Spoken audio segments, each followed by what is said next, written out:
We're going to wait to the end to pass these out. Next week's lesson, we'll wait to the end to pray this morning. I got some thoughts, some additional thoughts outside of our lesson, and hopefully we'll have those at the end. We're studying Forgiven, Forgiving, and Free by Dan Winkler. The last 3 lessons we talked about forgiving ourselves. And in those 3 lessons we talked about 3 things that would help us forgive ourselves. 1, accept God's love. 2, trust in His promises. And last week, we studied to trust in His grace. We talked about the Apostle Paul and David.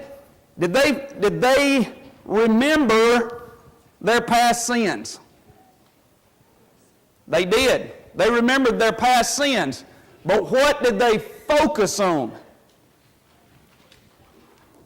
They focused on God's grace, right? The Apostle Paul would say, I'm the chief sinner. But then he'd go on and write a whole chapter about God's grace, right?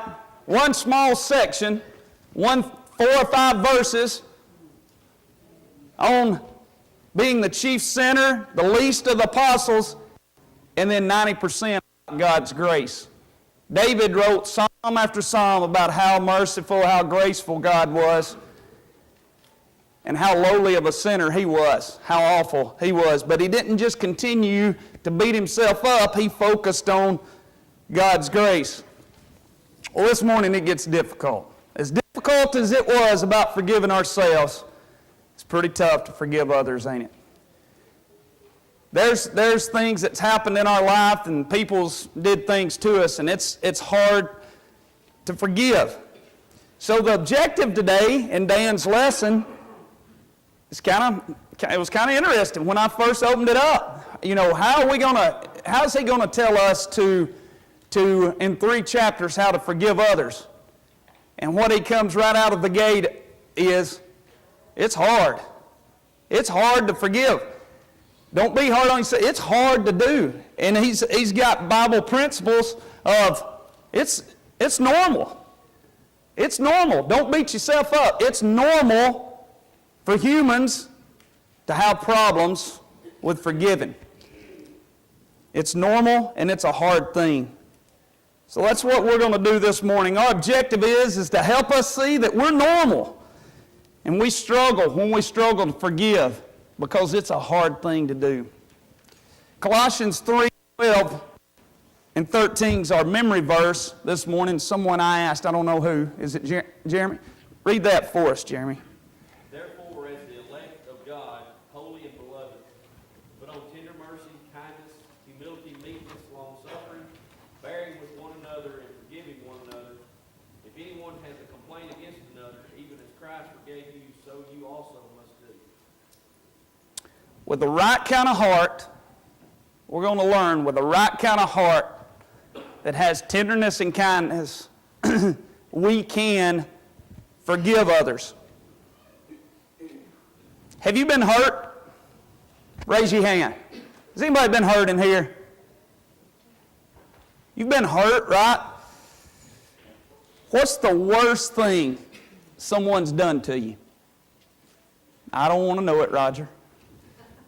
What's the worst thing someone's done to you? And how much pain that caused you? Think about that. And I want you to draw a line on your paper. And let that line represent what that person done. So what do you feel like? What did that cause?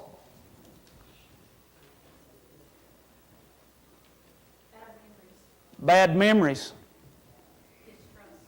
Distrust. That's a good one. What else? Pain. Anger. Oh, y'all are good with this one. What else? Been there, done that. What else?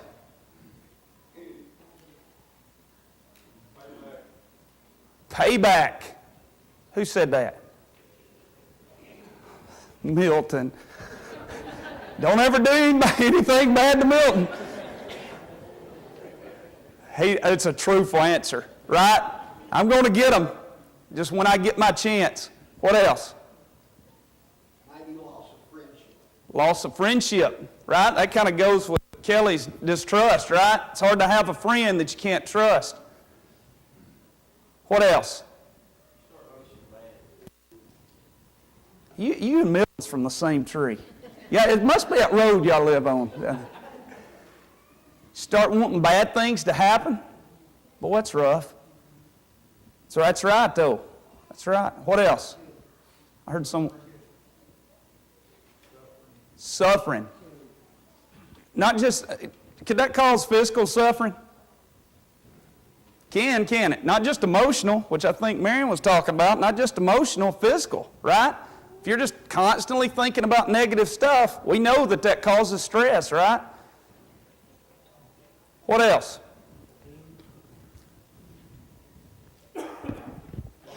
Confusion, absolutely. Taking your mind off the right things, right, Marty? Off spiritual things, off good things, positive things, absolutely. What else? I think we build walls around our farm. We keep them purple. Oh, don't let anybody else in. That's a good one. Not only the person that we don't trust anymore, but we don't trust anybody, right? We don't want to be hurt again. That's pain. Well, let me ask you this. Now, I kind of hinted to it already with Brother Dan. Is it natural? Do you think it's wrong to want that person to hurt and have vengeance on them? You think it's wrong? It is, right? But it's natural. It's natural to feel the way. Because the Bible, the reason I'm saying it's natural, and we're going to find out in today's study, is the Bible warns us about it. And if God wasn't warning us about it, was He not concerned about it? He was concerned as humans that we wouldn't want payback.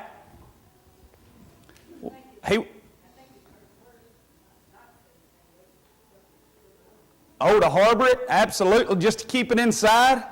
Yeah, that kind of goes with what some others are saying about causes confusion. We're going to find out that in our study today that it is natural. God told us how to deal with those. Who's got Romans 12, 19 through 21? Jimmy, would you read that? Avenge not yourselves, beloved, but give place unto the wrath of God. For it is written, Vengeance belongeth unto me, I will recompense, saith the Lord. But if thine enemy hunger, feed him. If he thirst, give him to drink.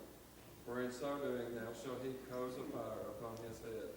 Be not overcome of evil, but overcome evil with good. That's a command, right? God tells us, let vengeance be His. But what we're going to find out today is it's natural. It's not right, but it's natural. And we've got to work at it. The Apostle Paul, who's got 2 Timothy 4:14? Gene?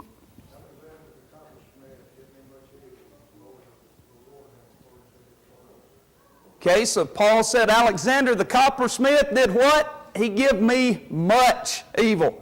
You think he was a thorn in his side? Not a thorn in the flesh. Thorn in his side, right? He was a pain to him. What did he say?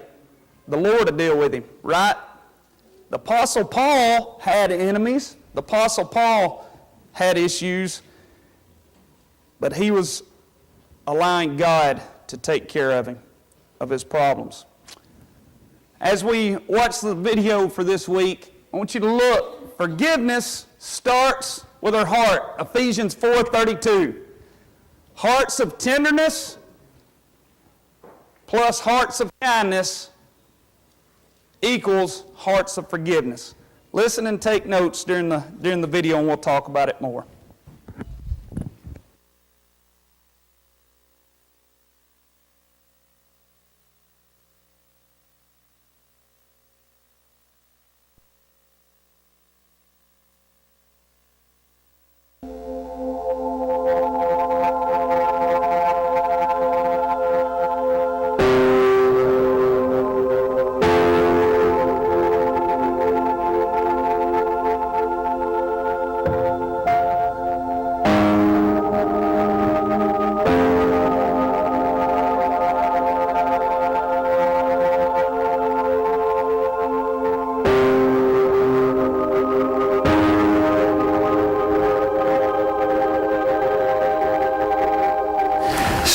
prison was a very well-fortified prison in West Germany. Its inmates population was kept secure behind a 15-foot wall, a 30-foot wall, and a 10-foot electrified wall.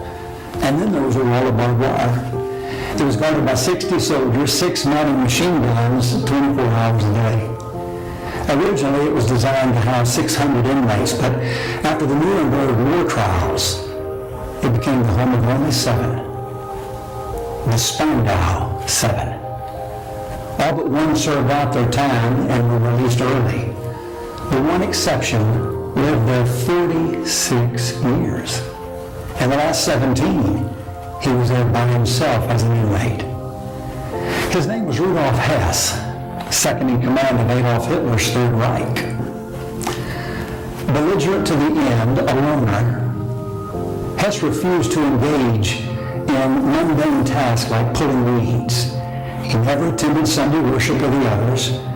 For 20 years, he had no visitors, and finally, he was allowed one visit a month for only 30 minutes. It could only be with his wife or his son. They couldn't embrace or touch. Hess reportedly became a paranoid hypochondriac, and when he was taken to a nearby British military hospital, the entire second floor was quarantined to keep him from interacting with anybody else. Eugene K. Bird, his warden, wrote a book about him entitled The Loneliest Man in the World. If you and I aren't careful, an unforgiving attitude will isolate us inside the prison of our past and leave us pining away behind cell doors or bars of bitterness that borderline hatred. We live in a cell that becomes our own private hell without any hope of happiness. If we can't learn to be merciful to those that have been hurtful, we'll find ourselves miserable. And it's all because of what someone else has done and what we've become. Jesus has warned us, if you do not forgive others their trespasses, neither will your heavenly Father forgive your trespasses. Matthew 6, 14 and 15. But even though our destiny is at stake, we can't get past some wrong we've experienced and the person responsible. We want to be avenged. We're angry. We won't be satisfied until the person that hurt us is hurt. We're in our own self-imposed prison. I think I found a verse that might help. It's Ephesians chapter 4, verse 32. Now before I read it, let me remind you that this was written to those faithful in Christ Jesus, faithful Christians. Apparently, faithful Christians way back then struggle with forgiveness just like us. Read these verses with me.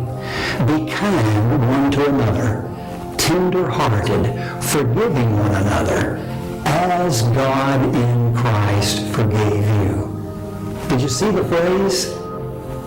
Forgiving one another?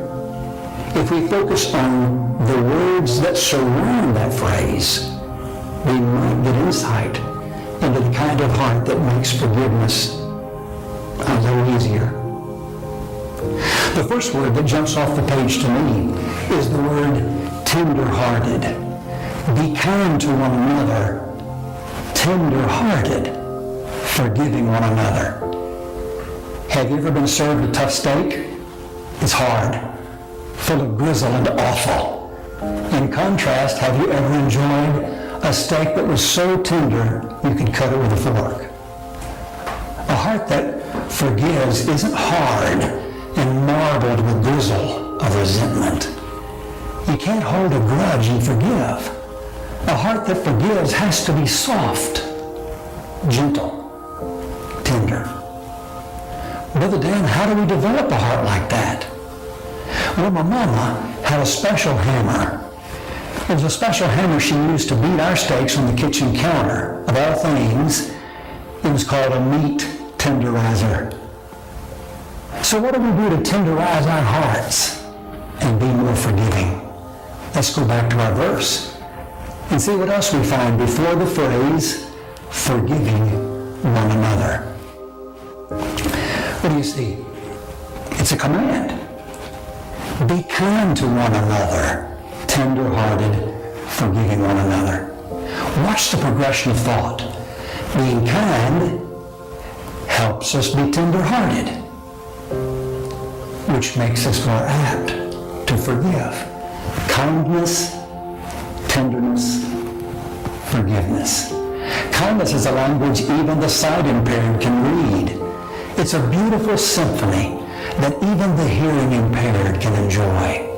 There's a lot to be said for that little girl's prayer, "Dear God, make all the bad people good and make all the good people nice." If we want to tenderize our hearts and be more forgiving, we need to be nice to those that have not been nice to us. We don't have to be their best friends, but we can still be kind. Brother Dan, that's hard. I know. But it can be done, or God wouldn't command us to do it. Well, Brother Dan, how do we even get started doing something that's so different to what we really want to do? I'd like to suggest 3 simple startup steps.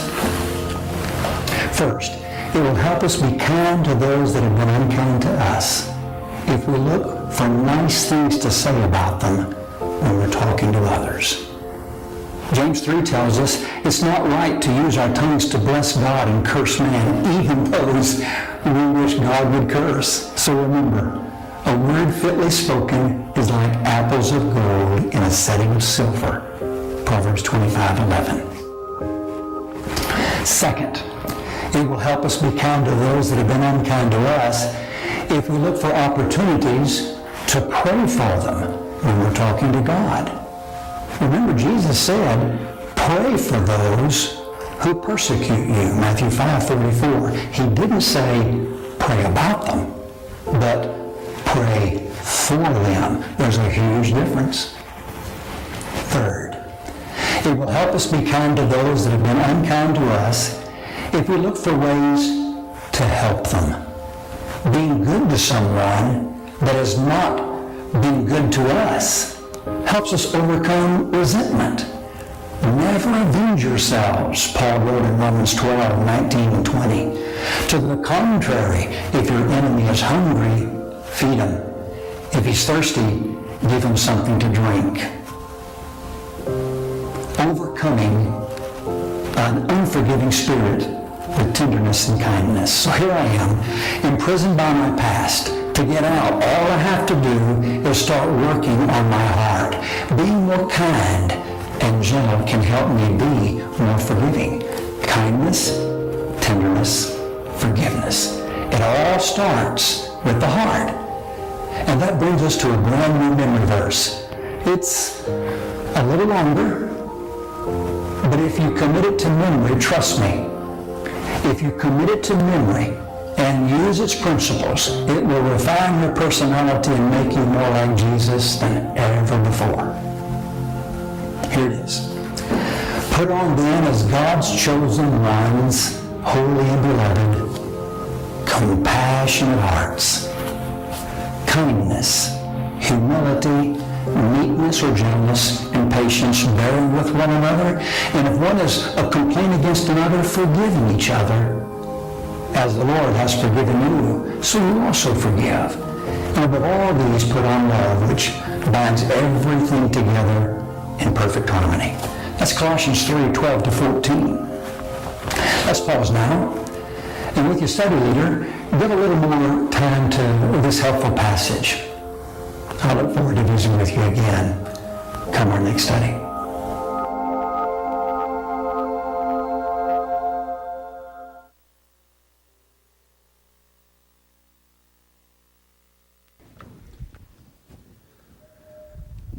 So we're in our own self-imposed prison. What do you think about that? Self-imposed prison. Never thought of it that way, right? When you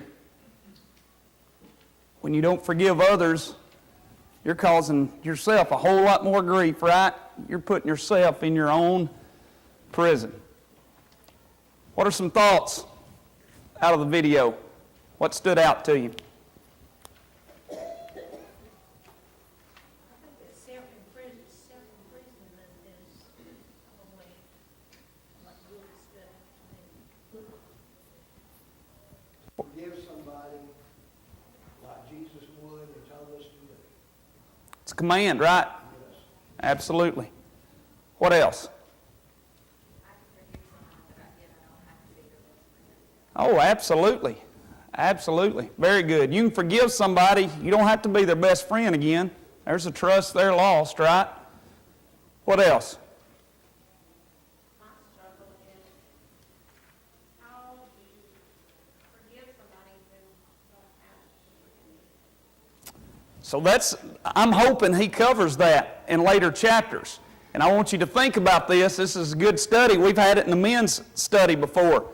Can you forgive somebody that don't ask for forgiveness?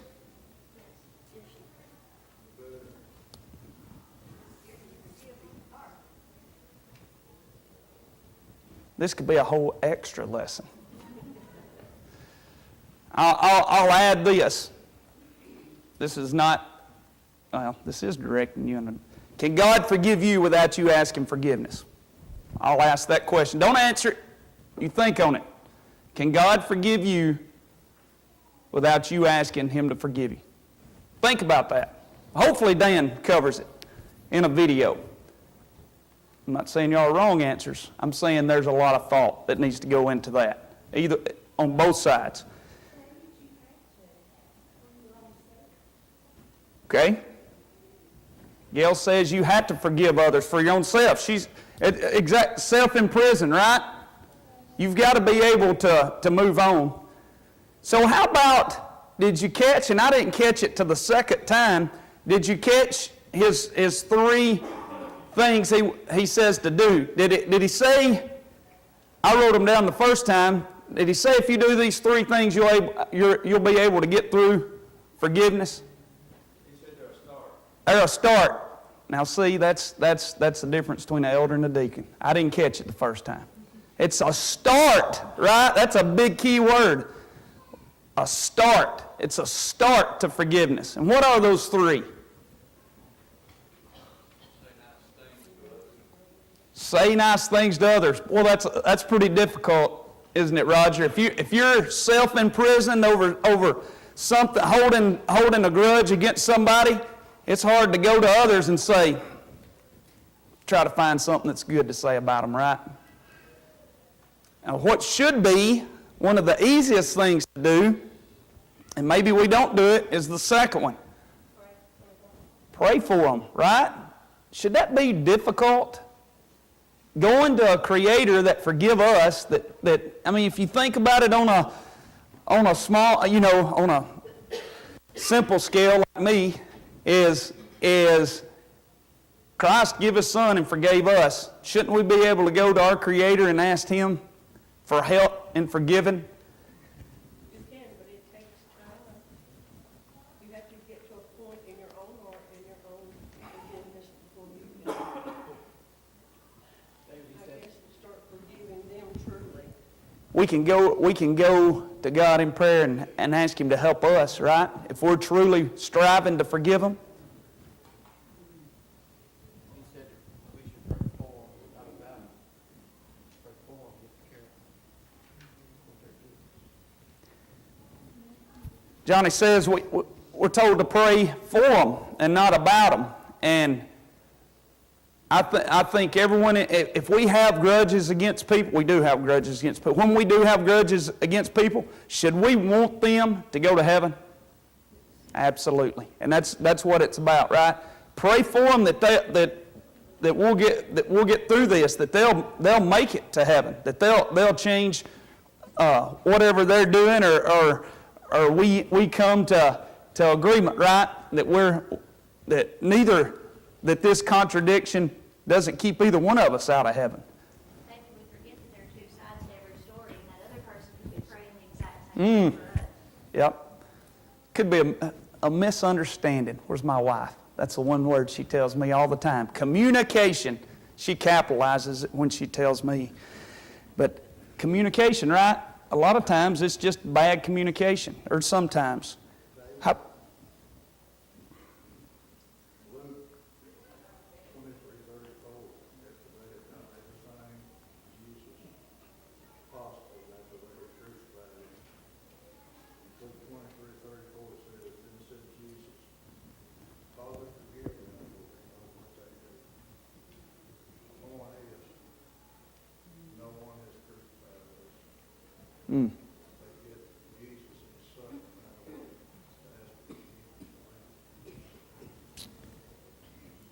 what's number 3? Find ways to help them. That's even tougher, right? It's even tougher. I see a lot of smiles, so I'm guessing that's a tough one. Real quick, when Jesus taught his followers to work toward forgiving those that mistreated them, what did Peter want to know? It's in your book, if you read it. How many times? 7, right? And his response was 70 times 70. So if we're able to keep up with math, if we forgive our brother 490 times, we're clear after that, right? No, that wasn't what he was saying.